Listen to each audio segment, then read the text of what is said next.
Ladies and gentlemen, it's time for the BS Extravaganza! Football Forum! Man, we're a little down. Been knocked down to reality, let's just say it. But when you get knocked down, what do? Get back up. But maybe not this weekend, but the next. Maybe the next. Nah. We're on our way up. We might get knocked back down before we get completely back up, but We ain't gonna stay down. we ain't gonna stay down. We're still on the lane train, folks. Get on, don't be writing this man off. Good Lord, Nick Saban went 6-6 his first year at Alabama. Urban Myers had, what, 4 or 5 losses? 7-4. Yeah.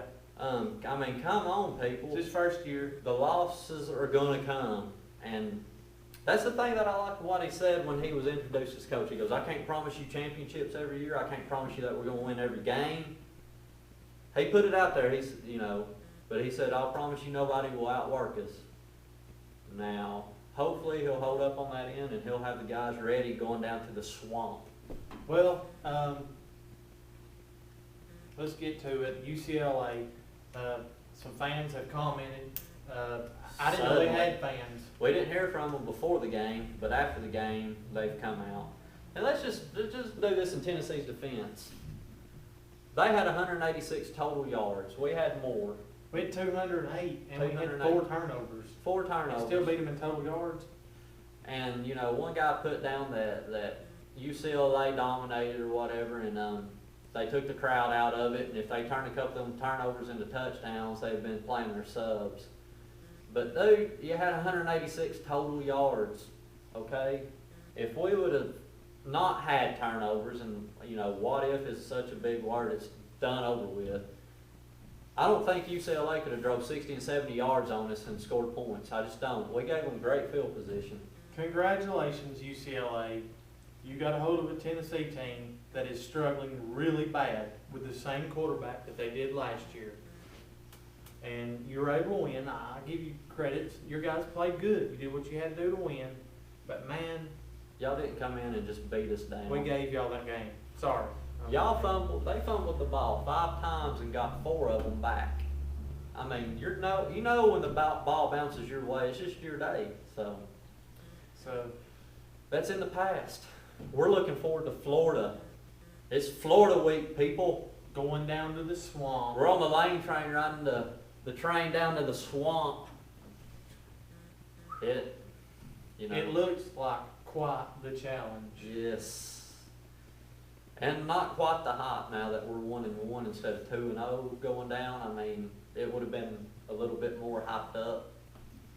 But that's not the case. But maybe this loss right here will get them motivated. I'm hoping so. I think they're going to go in, and I think they're going to have Crompton starting again. I think they're going to give him another chance. But I'll be honest with you, as far as us depending on him, I think he's shook up, and I hope I'm wrong. I hope that was just a very bad game. But you can't help but look at last year and how he looked last game. But man, I think he's damaged goods, and I hate to say that, but. And he might be. I think we're going to see Nick Stevens come in eventually in this Florida game. And he might, but Kiffin's vowed that he doesn't substitute, during the game.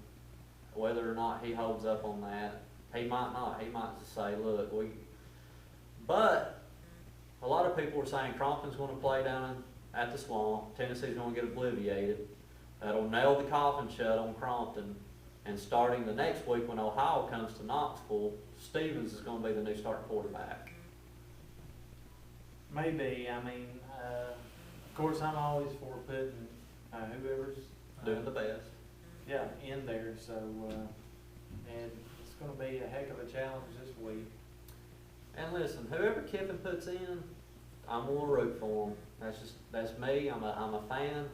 I'm not going to sit up there. I'm not going to boo or second guess our staff when we ourselves just sit and watch the game when actually the coaching staff makes the decisions. We question sometimes why they do that, but apparently they might know something we don't. Who knows? But whoever they put in there, I'm going to root for. If they put Stevens in there, go Nick Stevens. I think we do need to have a better running game, and that begins with our offensive line. Man, come on, make some push, open up some holes. Yeah. We didn't see that last game like we thought we were going to.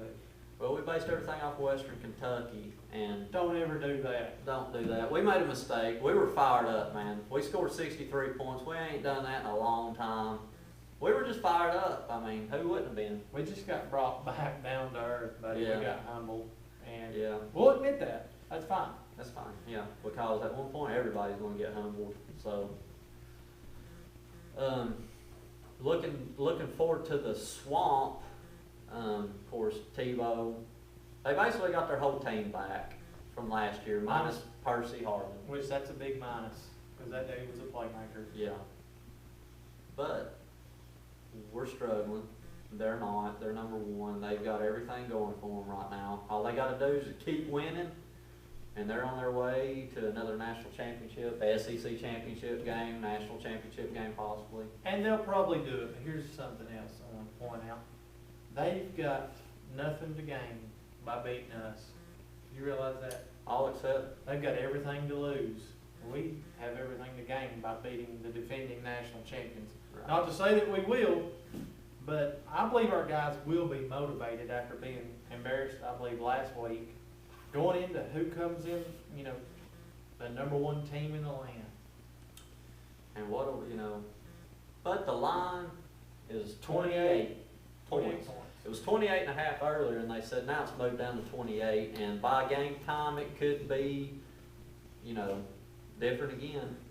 But when you're looking to make predictions on this game, it's kind of a 50-50 thing. One side of you say, well, we're probably going to get blown out. The other side says, no, we're going to get up. We're going to, it's going to be a hard-fought game. Well, I look at Florida's first two opponents, Troy and Charleston Southern. Anyways, they beat Troy. Troy's better than Charleston Southern, whatever. They beat them 56-3 or 56-6. It was 56-3. So if they hung that many on Troy, then they're going to be facing a pretty good defense in Tennessee's defense. Yeah. Not to say they can't score a lot of points on them, because our defense will probably be out there a long time. But I don't see them putting 56 on that defense. No, they might beat us pretty good, but I don't, like you said, I don't see them just walking all over us, making it easy. I think we're going to give them a good, hard-fought game. Give me your prediction. Right now, this is what I'm thinking. We're going to go down there, and Florida, I hate to say it, I want to say that we could win, but I'm going to say Florida beats us 38-13. Much like him, I hate to admit it, but we got to be real about it. We're not finely tuned in the offense right now. So I'm going to go with 35-17. For pride's sake, we're going to get up to 17. 35-17 Gators. And Y'all comment down here and tell us what you think the score is going to be. If you've not subscribed to us, subscribe to us. Get in on some of this football talk. And one thing we do ask, keep it clean. A lot of people think, we approve the comments for a reason, is because we do have a lot of foul comments come through that we're just not going to put up. If you clean it up a little bit, we'll put them up. We'll put up anything if you keep it clean. Keep it clean. We got kids reading these things for crying out loud, so come on, keep it clean. And until next time, We'll see you later. peace.